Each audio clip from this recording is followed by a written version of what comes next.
दोस्तों, क्या आपने कंतारा चैप्टर 1 फिल्म देखी है? चलो इसके बारे में हम आपको विस्तार से बताते हैं।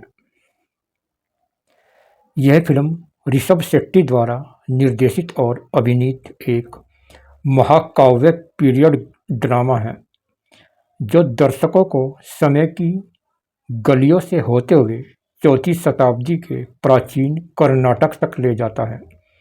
यह मूवी कंतारा 2022 से पहले की कहानी को उजागर करती है और उसी रहस्यमय लोक कथा की जड़ों तक पहुंचती है जिसने पहले ही दर्शकों को मंत्रमुग्ध कर दिया था।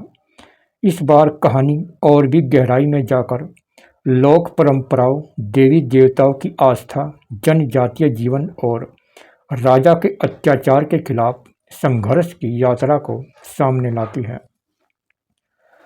फिल्म की पृष्ठभूमि कर्नाटक के तटवर्ती क्षेत्र की है, जहां भूत कोला जैसी प्राचीन परंपराएं और पौराणिक वृत्तांत आज भी जीवित हैं।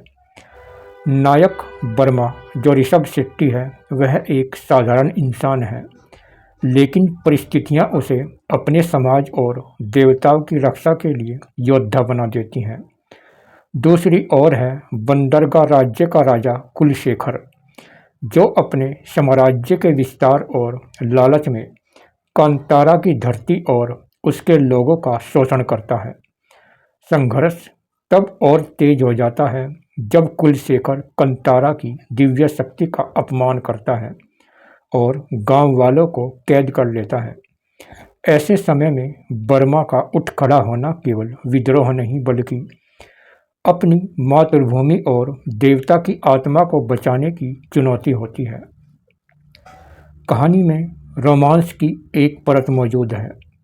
कुलशेखर की बहन कनकावती बर्मा से प्यार करती है और यह रिश्ता विरोधी पक्षों के बीच कहानी को और दिलचस्प बनाता है। कनकावती सिर्फ प्रेमिका नहीं, बल्कि एक मजबूत स्त्री पात्र के रूप में सामने आती है, जो अपने भाई की गलत राह को पहचानती है और अपनी पहचान बनाए रखती है। ये पहलू फिल्म को भावनात्मक गहराई और सामाजिक संदर्भ देता है।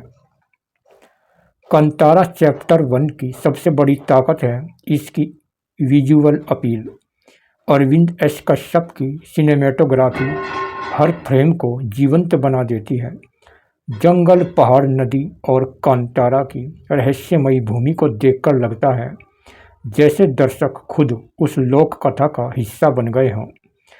जब बाघ का प्रवेश होता है या बर्मा दिव्य शक्तियाँ प्राप्त करता है, तो सिनेमा हॉल में माहौल जीवंत हो उठता है। क्लाइमैक्स का एक्शन सीन रोमांच और भावनाओं दोनों को चरम पर ले जाता है। संगीत और बैकग्राउंड म्यूजिक कहानी का अभिन्न हिस्सा है। बी अजनीश लोकनाथ का संगीत दिल को छूता है, विशेषकर जब भूत कोला का पौराणिक दृश्य सामने आता है। तब ढोल नगाड़ों की गूंज दर्शकों की आत्मा तक पहुंचती है। गाने कम हैं, लेकिन जो है वह प्रसंग के अनुरूप है। वह फिल्म की गति को बनाए रखते हैं। अभिनय की बात करें तो ऋषभ शेट्टी ने बर्मा के रूप में पूरी ऊर्जा और समर्पण के साथ अभिनय किया है। उनके अभिनय का जोर भावनाओं और शारीरिकता दोनों पर है। प्रेमी के रूप में वह सहज है, और जब वह देवीय शक्ति से योद्धा बनते हैं तो उनका रूप देखने लायक होता है। रुक्मणी वसंत ने कनकावती के रूप में दमदार छाप छोड़ी है। उनका किरदार कहानी को संतुलन, भावनात्मक गहराई देता है। गुलशन दवैया ने नकारात्मक किरदार कुलशेखर को प्रभावशाली तरीके से निभाया है, हालांकि कभी कभी उनकी एक्टिंग नाटकीय लगती है। फिल्म का स्केल बड़ा है और हर दृश्य में भव्यता झलकती है। कंतारा चैप्टर 1 के कुछ हिस्से लंबे और धीमे लगते हैं, लेकिन निर्देशक ने दर्शकों को बांधे रखने में सफलता पाई है। कंतारा 2022 से तुलना करना स्वाभाविक है, और जबकि उस फिल्म का क्लाइमैक्स शानदार अनुभव था, इस प्रीक्वल का समापन उतना जोरदार है, फिर भी इसमें मौजूद गहराई और सिनेमाई सुंदरता देखने लायक बनती है। कंतारा चैप्टर 1 केवल मनोरंजन नहीं है, बल्कि एक सच्चा इतिहास, पौराणिकता और मानवीय भावनाओं का संगम है। यह हमारी सांस्कृतिक सनातन जड़ों की झलक भी प्रस्तुत करती है।